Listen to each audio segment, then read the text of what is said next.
Gemini, you may be ruled by Mercury the trickster, but with Jupiter and Uranus transiting your sign this year, 2025's astrology may have some tricks up its sleeve for you.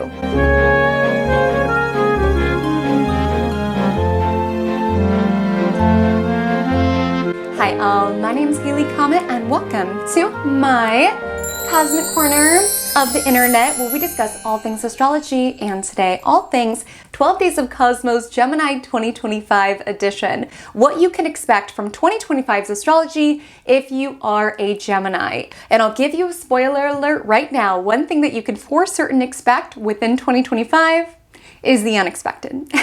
Because this year, Uranus, the planet of the unexpected, enters your sign Gemini.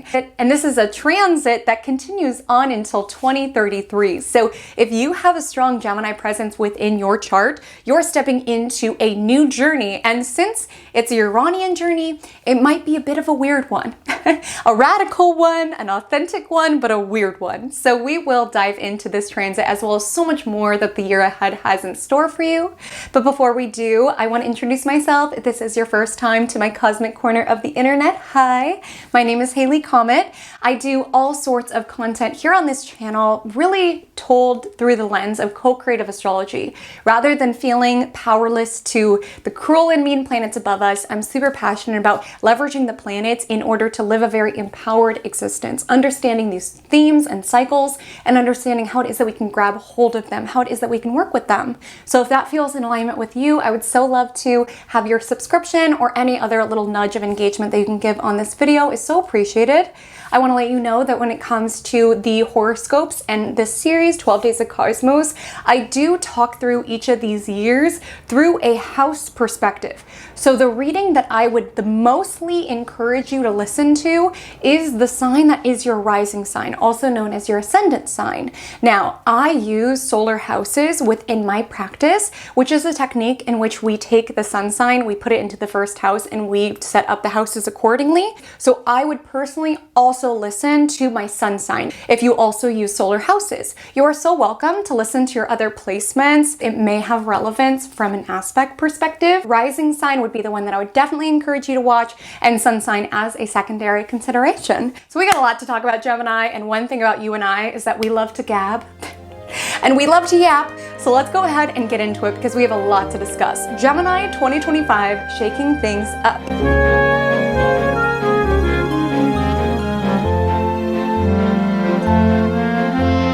Okay, Gemini, from a mercurial to a mercurial, in telling the story of what 2025's astrology will have in store for you, I like to firstly highlight a defining transit for the year.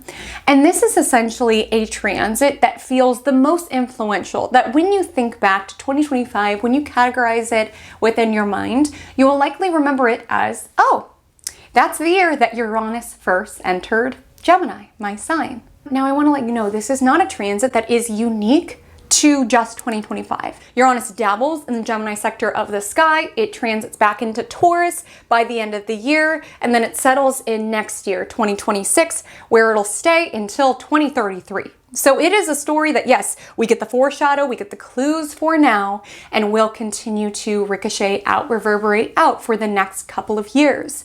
And the reason I chose this as a defining transit is because when a planet initially ingresses a sign, a lot of times there can be certain hints and clues around what this next cycle that you're stepping into will have in store, which, like I said, will continue for the next 8 years. What will these next 8 years have in store? Here's some themes to look out for.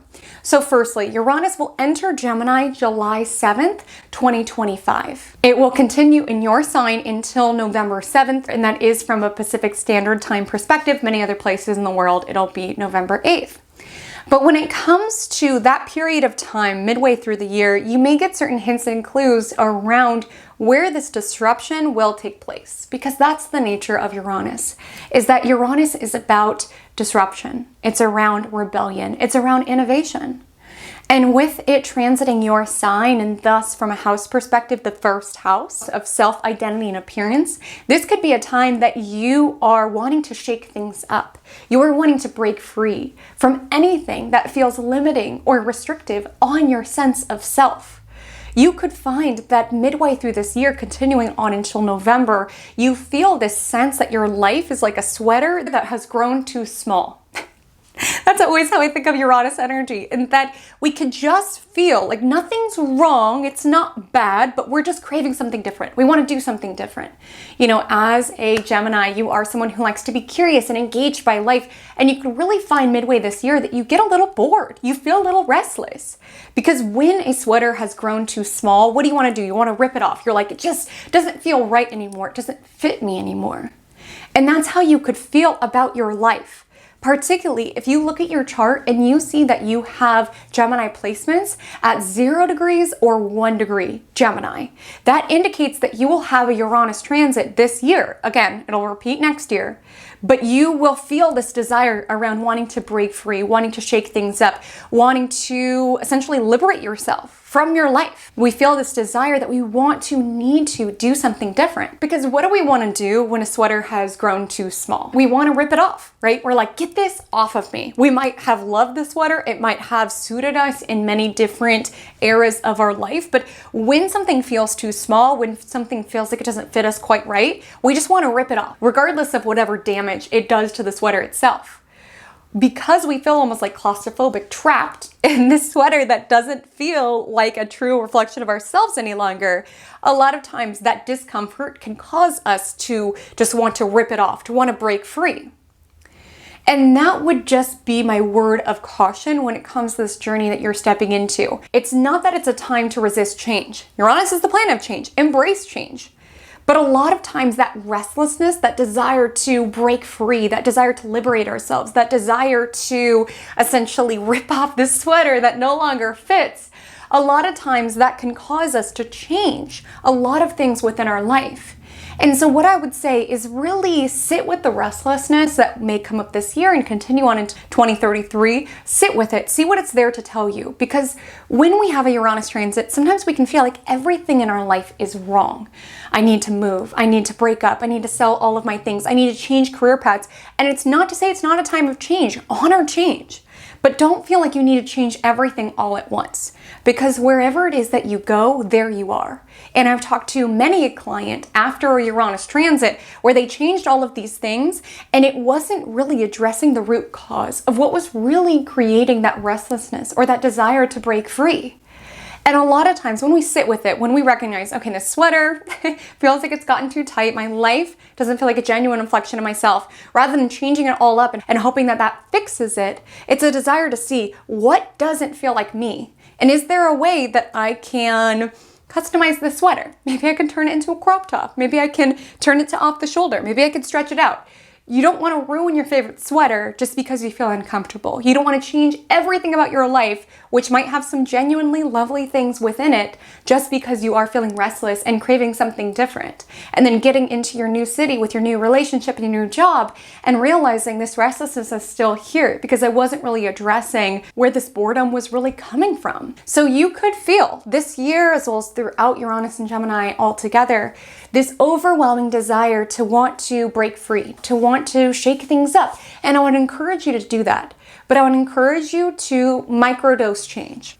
If you do feel bored, if you do feel restless, join a new club, go skydiving, shake up your home. See if these small shifts soothe that desire within you. Because again, you're a Gemini. You like to be curious about this world. You like novelty. You like new things. You like learning new things. So it's certainly not a time to resist trying new things, but see if you can almost like microdose novelty in a certain sense and see if that quells that desire within you to just want to shake up everything. I had within my chart some Uranus transits within the year 2024, and it's so funny because even as an astrologer, being very dialed in with my own personal transits, every time it happened, I was craving to do something different. Every single time it hit, because it hit multiple times during its retrograde and whatnot, every single time I found myself fantasizing about running away, fantasizing about, selling all of my stuff, fantasizing about changing my look dramatically. And it was a time that I embraced change, but I tried it in small ways. I got extensions for a little bit. I tried that on. I joined different clubs. I think Uranus transits are a time to be open to doing new things and trying new things and having that moment around, does this genuinely feel like me? Because that's the nudge of Uranus transits overall, is to create a life that genuinely feels like you.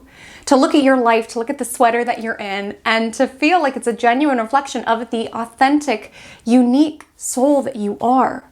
So sometimes Uranus transits come in and they shake us up and they unearth these suppressed desires within us around, I've always wanted extensions. I've always wanted to get some tattoos. I've always wanted to, travel for a year, and honor what these desires are wanting to communicate to you. And you could try certain things this year and beyond that you dabble into, and then you're like, I tried the extensions and it wasn't necessarily true to me. Or I tried traveling for some time and I found that I actually thrive when I have a home base. Or I tried joining this club and it didn't totally feel like me. That's okay.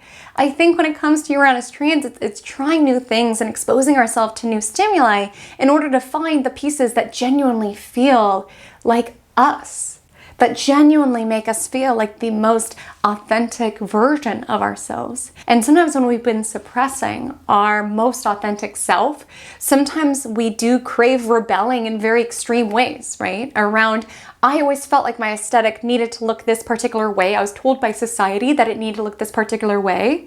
And Uranus transits could make you want to go all the way towards the extreme around wanting to get a mohawk and dye your hair purple and get all these tattoos, like go to this extreme that, yes, maybe that is a genuine reflection of how it is that you like to present yourself to this world. But sometimes we find post-Uranus transit, we're like, okay, I'm glad I was able to kind of break free of caring what other people think about how I look.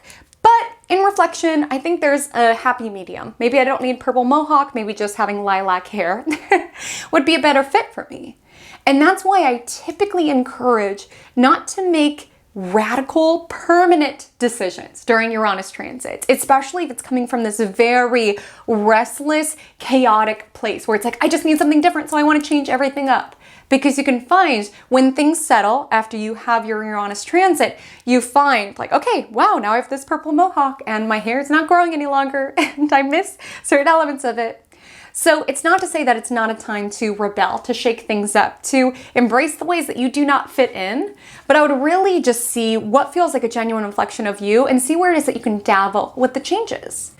And because from a house perspective, this enters the first house of self, you could find that you are wanting to show yourself off to the world in different ways. You're wanting to kind of rebrand in a sense. Maybe you've been suppressing desires and hiding it under the skies around, being the good girl or being the polite guy, or like just trying to play by the rules and do what society expects you to do. And then with Uranus entering your sign, you could find absolutely not. Like I tried to play by the rules. I tried to be the good person. I tried to do what was expected of me. And now I'm just living a life where I feel like a hologram of myself. I feel like I'm trying to play by the rules. I feel like I'm trying to fit into a mold that was never true to me.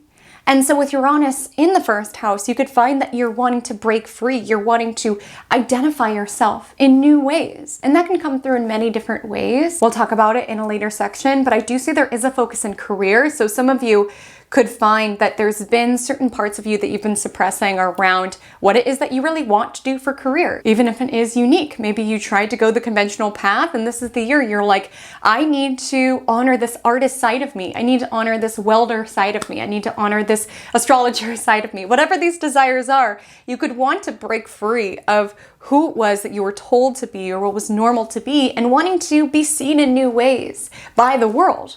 Again, there's a career focus, so that may have to do with career, but a lot of you could just be identifying yourself in new ways in general, identifying yourself in new ways in terms of your sexuality, identifying yourself in new ways in terms of your own core personality traits and how it is that you want to present yourself to the world.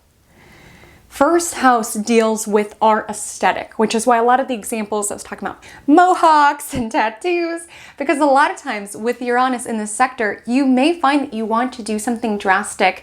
You may find that you want to do something different when it comes to your look. You can get kind of bored of things a little bit easier. And you can even just get bored around playing the role of what you've been expected to be. You could get bored of yourself. It's almost like your life being a TV show and you wanting to have a character arc where it's like, I used to always wear neutrals, I used to always wear this, and I want to shake things up. I want to embrace color. I want to try new things when it comes to my makeup. And again, it's trying on these things and seeing what genuinely feels like me.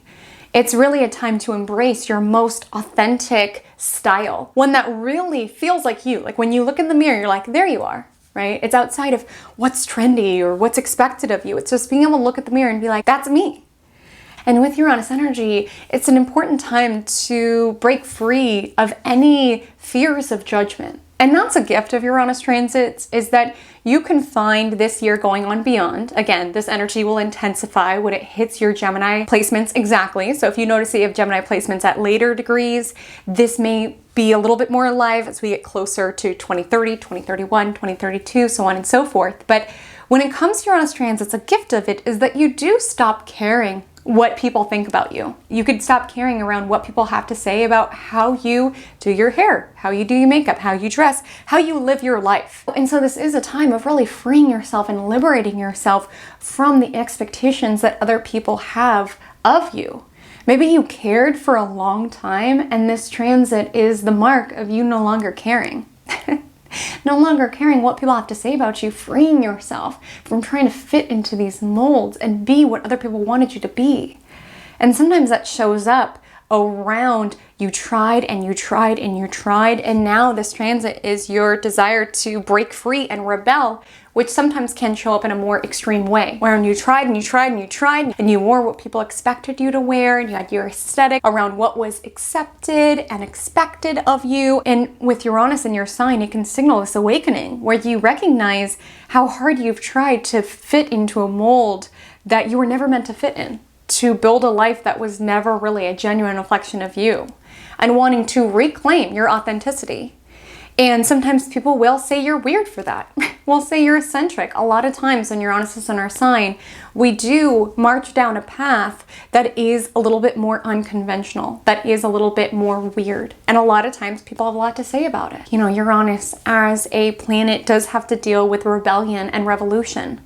And so with Uranus in the first house, you could find that you're really wanting to be seen as a rebel in some way, or as an activist, fighting against certain normal ways that do not align with you, that do not coincide with what you find to be important within this world, and showing that very visibly. You know, first house is how we see the world and how the world sees us. With Uranus here, it typically is a time in which we are very loud and clear around the ways that we do not fit in, or the ways that we are differentiating ourselves from normalcy or from the conventional path, and really letting go of needing approval or validation from other people, because a lot of times it just makes us realize how hollow that chasing of validation around doing what's expected and being good and doing this or that. It just makes us recognize, this is my life. I want to live it in a way that feels like my own. I want to be authentic and true to myself. I want to figure out who it is that I am.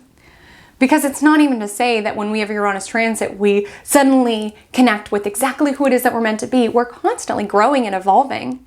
But what I would say is that Uranus energy gives you this bolt of energy around trying, experimenting, putting yourself in different environments, seeing what feels true to you, and finding that even with this transit that can bring some unexpected events, some shocking events into our world, finding that not everything will be a fit, but there will be certain dimensions of what we learn that it's like, yes, this feels true to my path, this feels true to who it is that I am, this feels good. Whether it comes through your aesthetic or your overall sense of self. Another component to know about Uranus transits is that sometimes we are the surprising part. You know, we show up in ways where we break free of societal norms, we shake up our aesthetic, we try new things. And sometimes life is what surprises us. You know, Uranus is the planet of expecting the unexpected. So you could definitely find this year, as well as the years to come, there may be certain events that transpire that were certainly not on your bingo card. It definitely is a time in which, if you've been getting a little bored with life, Uranus could come in and shake things up. Whether you decide to shake things up or life decides to shake things up, Uranus energy can catch us by surprise. But again, talking to my Gemini loves, just get excited about how much you will learn during this transit, how much you will learn about life, and how much you will learn about yourself.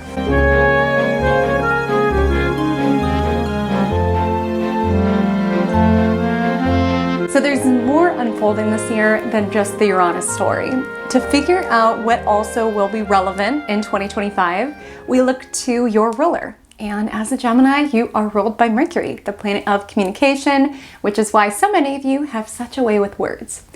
And we have 3 Mercury retrogrades this year that I do want to walk you through, as these can be some relevant life arenas that you are restructuring this year, reviewing this year, recalibrating this year. So the first time in 2025 that your ruler's retrograde takes place from March 14th until April 7th. And the interesting thing about this Mercury retrograde is that it is nearly overlapped with Venus, who's also retrograde, in the same portion of the sky. So just knowing that it's going to be a very retrograde-y spring. Here in the Northern Hemisphere, that is. So the aspects of your chart that are lit up with these retrogrades is Aries and Pisces, which for your chart corresponds to your friendships, your hopes and dreams, as well as your career.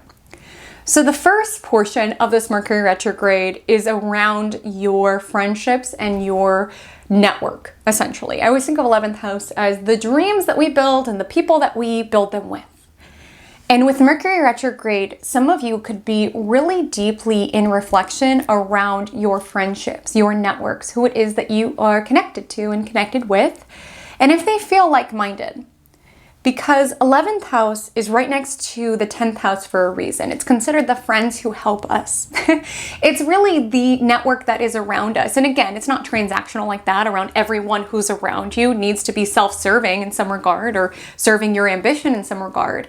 But it is a time in which you may find yourself reflecting around if your friendships, if your networks are genuinely supporting you and building the life that you want to build. If they genuinely feel like-minded, if they support your ambitions in some way. And with Mercury retrograde here, as well as Venus retrograde here around the same time. Again, Venus retrograde is a little less influential as your Mercury rolled, but you have a lot of energy concentrated here. And something you need to know about retrogrades is that it is a pull inward. So you could really find yourself deep in thought around your friendships, around your network, around your colleagues, and if they feel true to you, right? You've got Uranus transiting your sign later this year from July to November. Like, you are really carving a life that is true to yourself.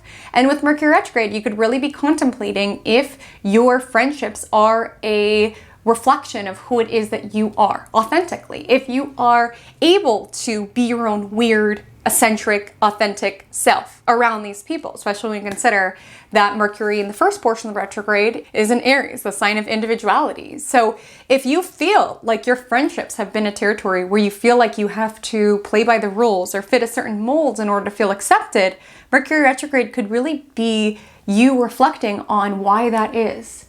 Why you feel like you have to play this role, why you feel so exhausted after spending time with these people. A lot of times that can tell you something. If you feel drained after spending time with certain connections, sometimes it can signal that you felt like you had to perform around these people.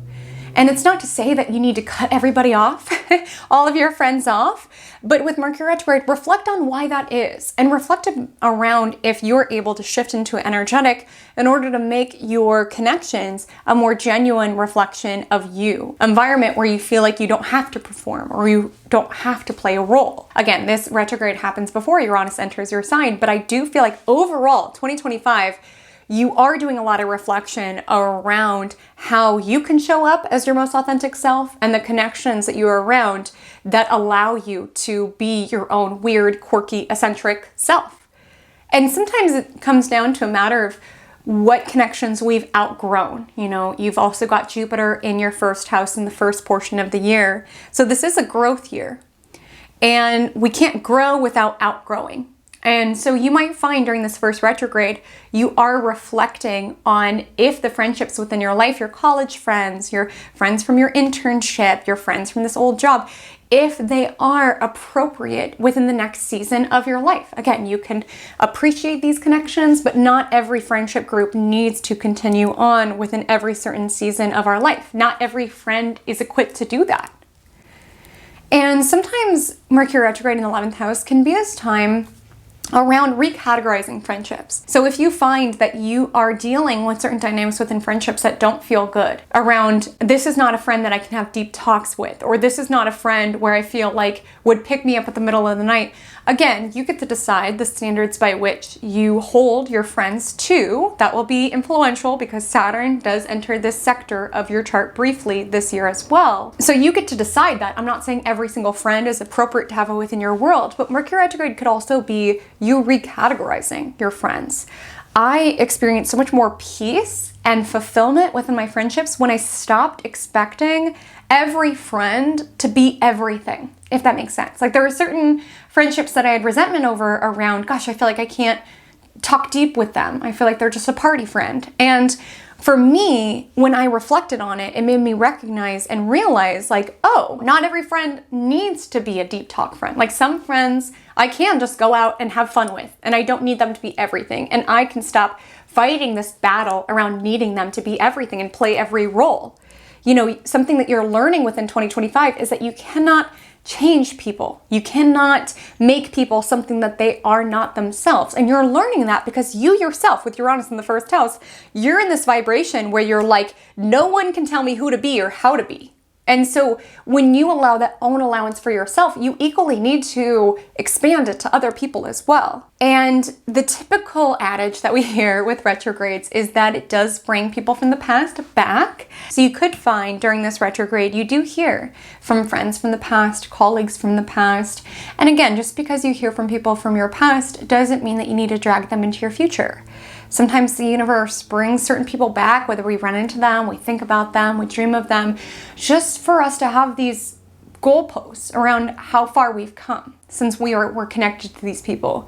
It's not necessarily the universe saying you need to invite these people back into your world arms wide open. Sometimes it's around reflecting around who you were within this connection, how far you've come within your world. Because 11th house outside of friendships, it's also hopes and dreams. So with Mercury retrograde, you could also be reflecting on what you used to want. If you want to reconnect to certain elements of what you used to want for your future, what you used to envision for your future.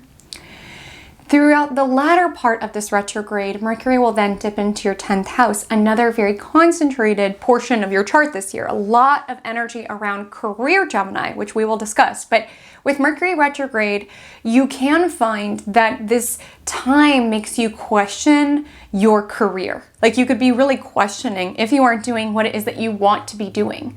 You know, a lot of you are feeling very pressured around career. You know, Saturn's been in Pisces since 2023, which for you is your 10th house. Saturn is where we put in the work. So a lot of you, you've had bosses putting a lot of pressure on you, authority figures putting a lot of pressure on you, demanding hours, high expectations. And with Mercury retrograde, it can be a time that you're really reflecting, do I want this? Do I want to be the boss? Some of you could be looking at your boss and asking yourself, do I want this person's life? Like, really? And if I don't want this person's life, where can I do something different, potentially? This would not be the time that I would say change your job and your career path suddenly and spontaneously. Mercury retrograde is typically a time of reflection, but there could be thoughts around that. I would also just say it would be a time in which you could find that you have to go back to a project that you thought was done and complete it. You could find you connect with a boss from the past, something of that nature. The next Mercury retrograde will take place from July 17th until August 11th, and this will be transiting the sign Leo. Now, you as a Gemini, you know, you've got gift of the gab. You've got a way with words, and we love that about you. But what I would say is this summertime here in the Northern Hemisphere, or winter if you're in the Southern Hemisphere, but really July, August, I would watch your mouth. And I don't say that in a hater way. I just say that in that our words can come back to haunt us during this time. So with Mercury retrograde, there could be like an old Twitter post that's dug up, or an email that you meant to send to somebody that gets sent to somebody else. I would be very intentional with what it is that you are sharing. Third house also has to do with social media. So some of you could be rethinking your social media presence, rethinking what it is that you want to communicate about. Some of you could be contemplating your podcast, your blog, your book. You could be rewriting. You know, a lot of times Mercury retrograde is like synonymous with the world's going to end and everything falls apart. But honestly, Mercury retrograde can be a gift should you choose to work with it. In that if you have like a half-written novel, if you have like an old podcast idea where you recorded 3 episodes and then forgot about it, like Mercury retrograde is such an aligned time to go back to those written project graveyards of sorts and dig it up, polish it up, and maybe even release it to the world or contemplate if you want to. You know, Mercury retrograde in the sign Leo. Leo's around creativity. I feel like some of you will really be contemplating something that you want to share. You know, you've got so many ideas, you've got so much to give to this world, and Mercury retrograde could be really making you contemplate how you're wanting to share your essence, shine your words out to this world. It could also be a time, of course, third houses, neighbors, and siblings, so those also might be life arenas that come up for review. The final Mercury retrograde that we will experience within the year 2025 is in November, so it extends from November 9th until November 29th. And this will take place in the sign Sagittarius and in the sign Scorpio. So Gemini, I don't know how to tell you this, okay? And I'm really not a your ex is coming back sort of astrologer. I'm really not. But if I were to place a bet on when a lot of you can expect to hear from someone from your past, a significant partner, a significant ex, in some way, it would be November during this particular retrograde.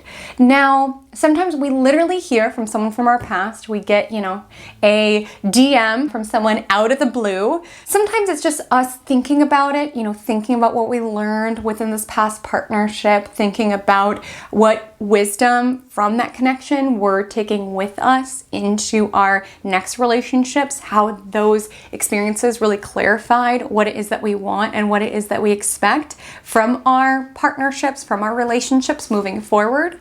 Sometimes we're just dreaming about that person. Sometimes we run into that person. And it's not my saying that you should reconcile with these individuals from the past. You've got Jupiter, the planet of growth, in your sign for the first portion of 2025, and you've got Uranus, the planet of change and shaking things up, in the second portion of the year, for most of the second portion of the year. So it's not a year that I would say you need to return back to dynamics, especially if you no longer fit in them. Like, I feel like some of you might hear from someone from your past during this time that, yes, it's nice to reminisce and reconnect to a certain way, but you might have this revelation where you recognize this is not true to me any longer. This Mercury retrograde will take place after Uranus has moved back into Taurus, right? So we got a taste of Uranus and Gemini, this restlessness, this change, this desire to shake things up. And then Mercury retrograde may bring either people from your past back, or you just deep in thought around maybe you want to reach out to these people from your past. But I would really exercise discernment before you open that door, because you could walk into this particular connection, and once, you know, the dopamine rush and the excitement around reconnecting with this person fades, you realize, I'm not who I used to be with you any longer. Like, this doesn't hit the same. I don't fit here any longer. After all that's broken free within me, after all the changes that I've stepped into with Uranus having dabbled in my sign, this isn't a genuine reflection of me any longer. And sometimes connections do evolve and grow and change with us. So maybe that's a story for some, but some of you, I just find that you could go back to a connection from the past or be tempted to, and find that there's nothing for you any longer, that your future is calling you forward. And sometimes the universe even tests you around how dedicated you are to growth and to moving towards your future by tempting you from elements from your past to see if you've really learned your lesson. And I feel that some of you might hear from someone from your past who almost broke no contact or wants to like resurrect your connection in order to fight with you more. You know, we've got Mercury aligning with Mars in Sagittarius during this retrograde, which is in your 7th house of one-to-one connections, which is why there's a huge people focus here. And Mars is the planet of conflict. And so I feel like some of you could hear from someone from your past who's like, you know what I think is funny? Or you know what I never addressed with you? Or you could find that you hop back into these dynamics and you find you still have resentment, you still have frustration for these particular connections. You know, Mars can also be passion. So some of you could find there's still passion there. Like, you might not fit within the connection any longer, but maybe the chemistry didn't exactly die off. Like, that could be a revelation during this retrograde. And let's say it's not someone from your past. Let's say you're in a happy dynamic, you're married, you're not interested in anyone from your past. Fights that you thought that you buried could rear their ugly head during this Mercury retrograde. Like you two could dig up some embedded conflict or frustration or resentment to hash it out once and for all.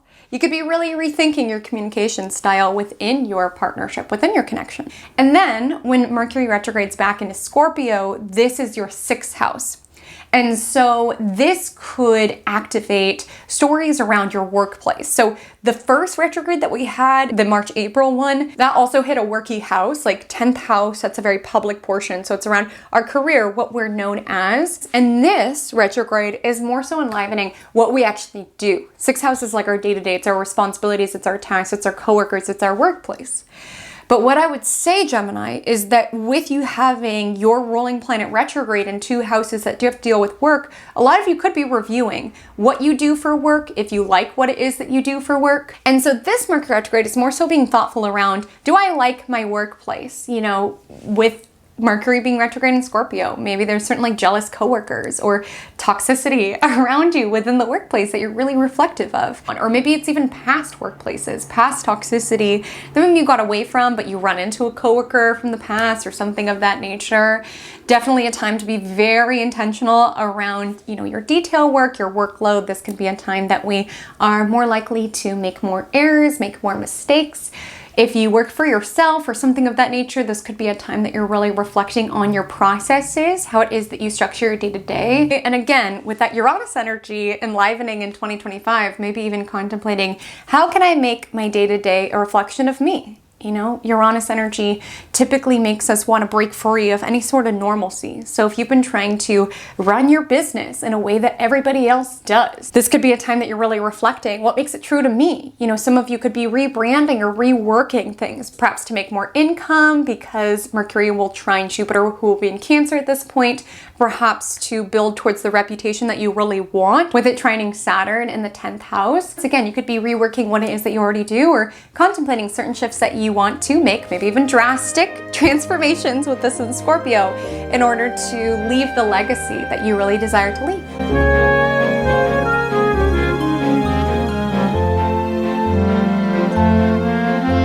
Gemini, 2025's astrology is going to keep us on our toes. Luckily, you as a sign are more equipped than most to stay on your toes and to bob and weave with all of the many shifts that we have in store within this next year. So let's get into a few of them. So firstly, I want to talk about Jupiter's journey because you are a main character for Jupiter's journey this year. And when it comes to being a main character of a particular planet, being buddied up with Jupiter is certainly not the worst deal to have. So essentially within the first portion of the year, so from January 1st, 2025 until June 9th, 2025, Jupiter will be transiting your sign, Gemini, and thus activating your first house. If you have Gemini placements between 13 to 29 degrees, you will have a Jupiter transit this year, and it's going to really accentuate these Jupiterian themes even more so. Themes around growth, expansion, learning, faith, morals. It could definitely be a time that you are more optimistic. You're more open to new things. You're open to novelty. Again, when it comes to 2025's astrology with Jupiter in your sign the first portion of the year and Uranus in your sign for the latter portion of the year, for most of the latter portion of the year, it just feels like a year of expanding into new horizons. And especially with it activating the first house for you, the house of self, identity, and appearance, it just feels like you're even being open to seeing yourself differently, to expanding into new horizons, of seeing yourself differently, of being curious of new aspects of yourself that have been untapped, really being brave enough to look out at the world through the lens of expansive around what could be. You know, a lot of people will say that Jupiter energy is overrated. I am a fan of Jupiter, but I do believe that when it comes to working with a Jupiter transit, it's important to be open. It's important to put yourself out there. Jupiter can be a planet that can bring you opportunity and luck. But with it in the first house, it does require visibility. It does require you to consciously put yourself out there. You can't just stay in your house during a Jupiter transit and wait for this magic to find you. You have to go out and make your own magic, essentially. But the gift of Jupiter transit is that there typically can be more ease or attraction around conditions that can be very favorable for you. And you're more magnetic because it's transiting your sign. And sometimes Jupiter transits are lucky because it's a bit of a self-fulfilling prophecy. Like, we're just more optimistic. We expect more good results, and so then more good results find us. But sometimes it's just a season of your life in which you are wanting to move into a new season, learn new things, expose yourself to new circumstances within this world. Some of you could be traveling. Some of you could be getting a certification. Some of you could be going on some sort of spiritual journey of some sort, really wanting to find your own personal meaning to life, or what carries meaning for you, particularly in the first portion of the year. And again, really grab hold of this luck. Really contemplate, if the universe was to deliver anything to me within the first portion of 2025, what would I desire? Like, are you dreaming big enough? And are you putting yourself in the pathway for your dreams to become a reality? You know, first house is around self, so it's not even necessarily limited to just one particular arena. So if you want a relationship, put yourself out there. If you want career growth, put yourself in networks of people who can support your professional ambitions. Like, really contemplate what you desire, how you want to be seen by this world, and step into environments, step into opportunities that can bring that to you. And I do feel, especially in May, some of you could feel a little bit of analysis paralysis. It's hard sometimes when you can see opportunity in everything. It can make you question, what do I really desire? And I say that just because Jupiter and Gemini in your first will square the North Node, which is in your 10th house, and the South Node, which is in your 4th house. We'll talk about that story in a moment. But I just feel like some of you could be like, okay, I want to put myself in the pathway to make my dreams real, but what do I want? What do I desire? Where do I want to live? How do I want to grow? How do I want to be seen? You know, being a Gemini, you are so curious and you have so many different skill sets, and you might feel overwhelmed by possibilities within the first portion of the year, as well as feeling overwhelmed by indecision, having so many different skills and not being sure which to prioritize, having so many different desires of what you want to do that you're not sure what direction you should take your career. You know, there's a Sylvia Plath quote, and I'm going to butcher the quote itself, but essentially the essence of the quote is around, I'll never be able to live all of the lives that I want. I'll never be able to read all of the books that I want. I'll never be able to master all the skills that I want. And again, coming face to face with that reality around, no, we won't have time to live out every possible existence within this experience. But sometimes we keep ourselves from having any experience at all because we are just so overwhelmed by possibilities that we refuse to move in any particular direction. And Jupiter is a planet around growth, and Uranus, taking place later this year, is around novelty. So you really have to make certain decisions, put yourself out there. There's no right or wrong decisions in life. You just make a decision and make it right. Every decision that you make will lead to more decisions that spiral out in the universe, meeting you within these new conditions. Of course, exist with integrity, live in accordance to your morals, don't do things chaotic or reckless. But it's important to free yourself from this analysis paralysis or just feeling suffocated by options that await you, and just make a decision or prioritize one thing, and that will lead to the next thing. It's just important to maximize this Jupiter transit by putting yourself out there, building some momentum within your world. When Jupiter enters Cancer, June 9th, 2025, this is Jupiter's exaltation. So if you feel like Jupiter hasn't been Jupitering for you, you're like, Haley Comet, Jupiter's been in Gemini and I feel like I'm not feeling very lucky.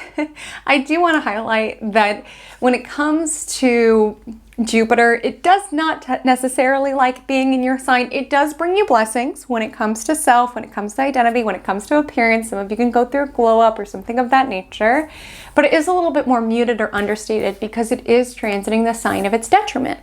Now, when Jupiter enters its exaltation, Cancer, June 9th, it goes from territory that it was a little meh in Jupiter and Gemini to territory where it's thriving and it's being lifted up like royalty in the sign Cancer. And what this means is that the Jupiter energy around expansiveness and faith and luck can feel even more accentuated, especially when it comes to your finances, because that's the next sector that it moves into. Second house has to do with our money. So you could definitely expect some expansion to your bank account in the latter portion of the year, but just know throughout the entirety of this year. Jupiter in the first house, Jupiter in the second house. Jupiter is the planet of excess. When Jupiter is in the first house, sometimes it could bring excess of, celebrating, partying, excess of eating. Like we are just in this energy around saying yes to things, which, like I said, is a supportive thing. But sometimes Jupiter energy isn't always as discerning with its limits. And then when Jupiter enters the second house, that excess energy may affect your bank account. You may find that you're spending more money on travel. You may find you're spending more money on possessions. You're spending more money on your home, potentially, with Jupiter in Cancer. And there's nothing wrong with that. Just ensure that you're investing your money towards what it is that you value. That's the nature of the second house. And really looking for ways in which you can maximize your resources, nourish your resources, build a safety net, I feel, with the energy of Cancer. Here, Cancer is a sign that is concerned with security. So this can be a time that you're actually able to start saving. If some of you have not been able to save or get ahead on things, I do see that that can be something that is alive for you within the latter portion of the year. At least I would encourage that to be a priority of yours, because Jupiter can expand money coming in, so you should get more money coming towards you, but it also can expand money going out. So please ensure that you are saving for a rainy day, that you are nourishing your finances, right? With the energy of Cancer. Now, Jupiter will converse with some of the outer planets, bringing up certain dialogues alive within the year ahead. But to tell that story effectively, I need to firstly set up what life arenas are active for you by the outer planets this year. So let's take it to Saturn, the planet that we don't always enjoy talking about. So for most of the year, aka from the beginning of the year until May 24th, and then from September 1st until the end of the year, Saturn will be in Pisces, which is your 10th house. It has been activating your 10th house since 2023. And what that has brought you is a lot more pressure, a lot more scrutiny, especially when it comes to career and professional matters. Some of you have had a boss who's been very hard on you, who's been putting a lot of pressure on you. Some of you have stepped into a new position of leadership in which you felt very tested. Some of you have gone through more scrutiny when it comes to your business or what it is that you put out there. What I will say is that Saturn officially departs this territory of the chart by 2026, and you will find by that point that you have really built something solid within career. Saturn, yes, can test us and it can pressure us, but it's not mean for no reason. It teaches us discipline, it teaches us delayed gratification. So you will be rewarded for all of the hard work that you are putting in, especially if you feel like you've been undervalued. I do see that that is shifting this year, with Jupiter entering the second house of, values and worthiness. I do see some of you are starting to value yourself more, you're starting to get paid more. And with the energy of Saturn, you're really building something solid and sturdy when it comes to your career and your public persona. Now, Gemini. Some of you are having a Saturn square, and it's going to really intensify these Saturn themes of pressure, of stress, of restriction, of delay, even more so. And that is the case if you have any Gemini placements between 14 to 29 degrees. You will have a Saturn square this year. And as someone who has had a lot of Saturn transits this year myself, I will let you know Saturn transits kind of suck. They just kind of do. It makes you really look at life, look at reality. Things can feel harder. There could be certain delays. Nothing that you cannot overcome. Just with the energy of Saturn, it will require you to look at what's coming up. With Saturn and Pisces in the 10th, a lot of this could come through career, around wanting to go on this trip, but you have certain work responsibilities, or wanting to expand in this particular arena, but your boss is putting pressure on you, or wanting to change your career, but it's taking time. Like, those themes can be really accentuated if you are having a Saturn transit this year. From late May until early September, Saturn will move into Aries, which is your 11th house. Now, Saturn does not like being in Aries. Saturn is in its fall in Aries. And so the energies are not naturally compatible. Saturn is around time and delayed gratification. Aries is around I want it now as an energetic. And you could feel that when it comes to your hopes and dreams. There could be certain things that you want yesterday. And this transit could sort of enliven this impatience, Uranus in your first house can also kind of make you more like restless and chaotic. And with Saturn and Aries in the 11th, you could just be really desiring what you desire and wanting it now. But Saturn is going to kind of slow you down around, yes, you could change your life with Uranus entering your first house this year. You can build what it is that you desire out of this experience, but sometimes it does take time. And that might frustrate you, I'll be forthright, during the Saturn and Aries transit. You also could be looking at your friendships with this certain lens of scrutiny and really wanting to be intentional with what friendships you are investing energy into. You could, not always, but with Chiron, the wounded healer, also in this sector, it'll be in Aries, thus your 11th house throughout the entirety of 2025. Some of you could go through certain painful experiences with friendships, or you're reminiscing on them with your ruling planet also retrograde in this sector.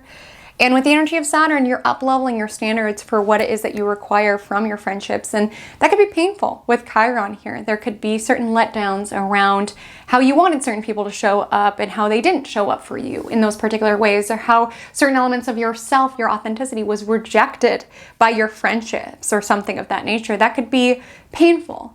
And again, Saturn is a delayed gratification energy. So this can be a time that you're really building your network, you're building your friendships, friendships who feel like-minded and friendships who feel true to you is really the essence here.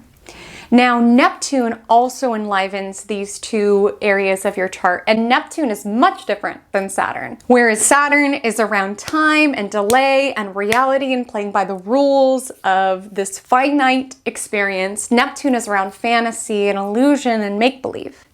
And so Neptune, from the beginning of the year until March 30th, and then from October 22nd until the end of the year, will be in Pisces. This is your 10th house.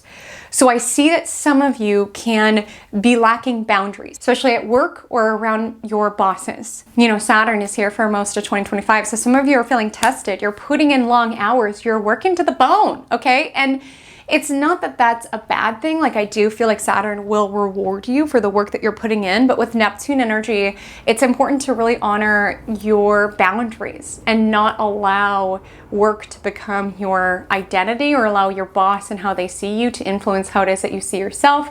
Neptune energy can really lack clarity around where we start and where our work begins. Like, it could get a little murky. We could also find with Neptune here that you are more visionary as it relates to career. If you work in front of a camera, if you work behind a camera, this could be favorable as Neptune governs cameras.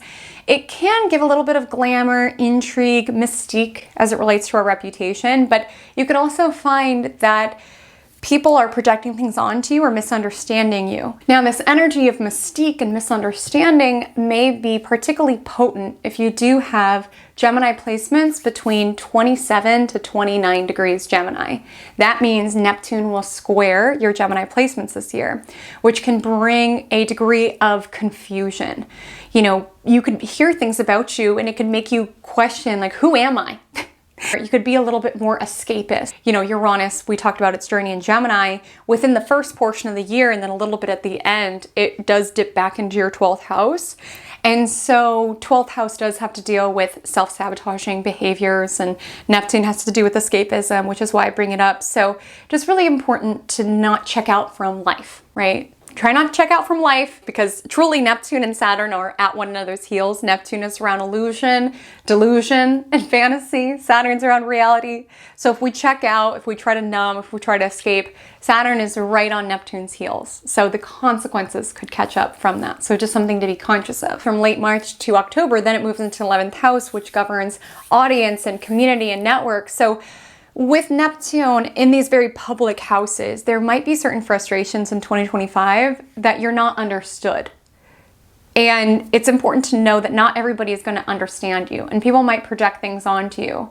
You just showing up within your authenticity could trigger people, and you need to learn to separate yourself from that. Again, you might be in the public eye, or maybe just even at work. There's rumors, there's gossip around how you really got that promotion or what have you. Let people think whatever they want to think. Like with the energy of Neptune, sometimes we can internalize how we are being perceived and feel like it's something about us. But so long as you are in alignment with your own integrity, you know who it is that you are, at least you're on this journey of finding out, right? With Jupiter and Uranus in your first house this year, that's all you need to sleep at night. And like I said, then Neptune goes into the 11th house. So this could bring up a need for boundaries with your friendships when it comes to your network, when it comes to your followers. You know, if you are online, comments could get to you more so. You know, you could want to clap back because Neptune will be in Aries, and Aries can be a little bit more assertive. It could be a little bit more feisty. And listen, I get it, because there are so many things that I read about myself under my content that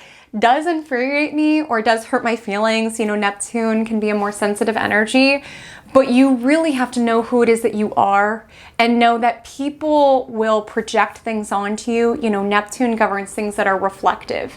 People never really see you as you are. They see you as they are. And people can project what they are not wanting to deal with or where they're at battle with themselves onto you. Again, it's not saying that you're perfect. We're all teachable. We're all learning. But if people are coming at you with these wild accusations, with these rumors flying around you, if your followers are commenting some wild things around you, you have to rest easy knowing who it is that you are and knowing you will not be understood by everybody. But I feel like Uranus in the first house is going to help you really detach from needing to be understood by everybody. You know, you're an enigma.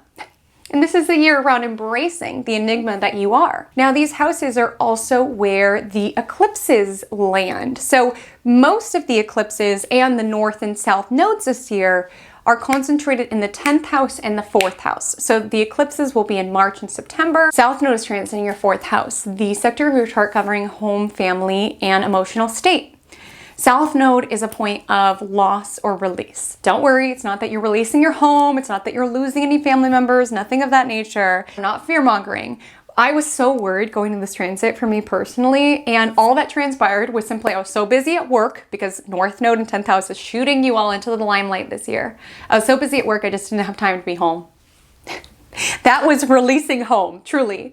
I mean, some of you might have, you know, family members who are moving out or kids who are leaving the home, or you're downsizing. Like some of you can have certain shifts to your home environment, but some of you, your focus is really just on career, on public persona, on your passion project. If you don't work, you know, with the energy of Pisces, you could be on some sort of spiritual journey and you're sharing around it as you do. You could be more in your altruistic bag this year. Like with South Node in the 4th house, you are keeping less things private. You know, 4th house is very sacred. You're really wanting to leave an impact, or at least there's a focus around wanting to leave an impact on the outer world with North Node in the 10th house. And that may require you to let go of some of your time at home, time with family, in order to really step into that calling.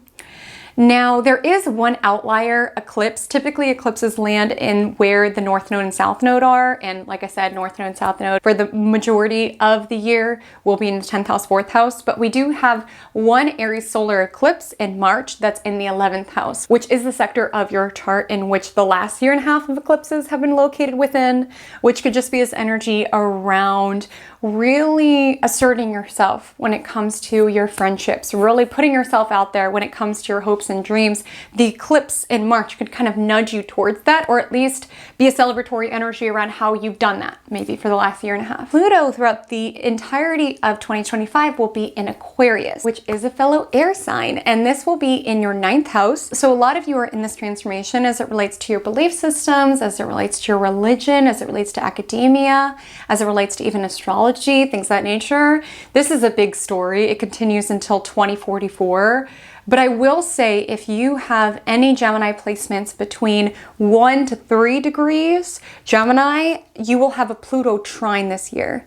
Trines are an energy of ease. And so this can be a year of reinvention, not so much in a disruptive way, but in a way where you're really stepping into your power. You're really shedding what does not serve, whether that's belief systems or religious perspectives or something of that nature, in order to really excavate and unearth your authenticity underneath. Now, I do want to bring forward a little bit of tension that is alive this year. So right when Jupiter enters Cancer, it will be greeted by 2 squares.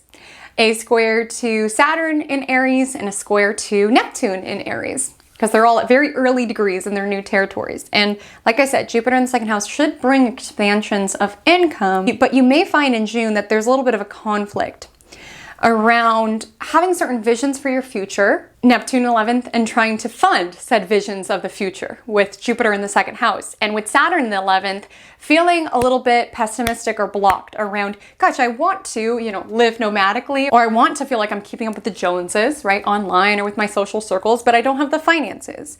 Or I want to live this particular lifestyle, but the resources aren't available to me. There could be a little bit of conflict around your visions for the future and the resources needed to move towards those visions. The tension could also show up around value system, looking at your friendships, your networks, and really questioning are our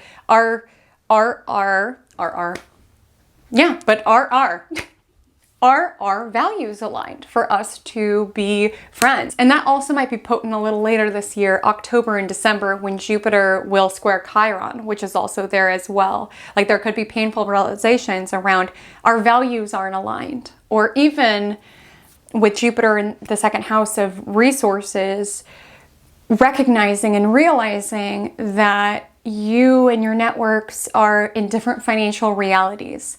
Like almost an energy around, gosh, like all of my friends are having all of these expensive weddings and they're expecting me to be in their bachelorette party and I can't afford being able to take off work and do all these things. Like there could be certain painful stories that are coming up around friendships and finances, or even you wanting to have these trips but your friends are the ones who don't have the resources to support that.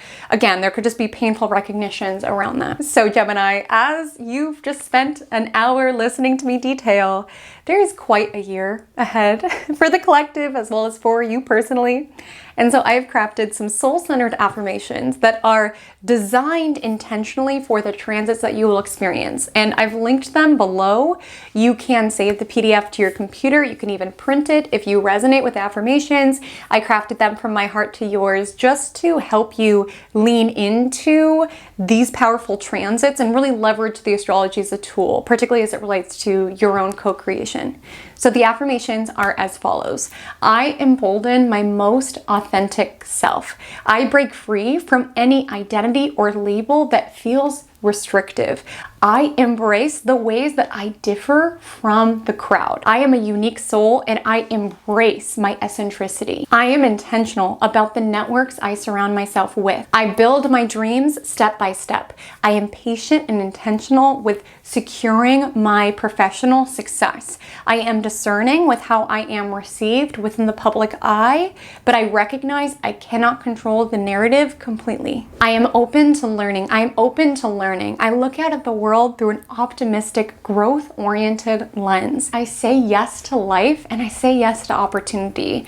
I see my value and the world sees my value. I invite opportunities to maximize my income. I'm intentional about saving. I invite opportunities to make my dreams real. So Gemini, I would love to know within the comments below, what are you looking forward to about this year's astrology? What scares you a little bit? Again, I never intend to fearmonger when it comes to these forecasts. I am a true believer that to be forewarned is to be forearmed. And I do believe that with so many planets entering new territories of the sky, it's like this blank slate energy. It's like clay that we're able to mold into what it is that we desire. So what are you desiring within the year ahead? What are you calling in? Let me know below, or I could be found on Instagram. My handle is @HaleyCometAstrology. My handle is the same over on TikTok if you want to connect with me over there. But until we meet again, drink lots of water and stay cosmic.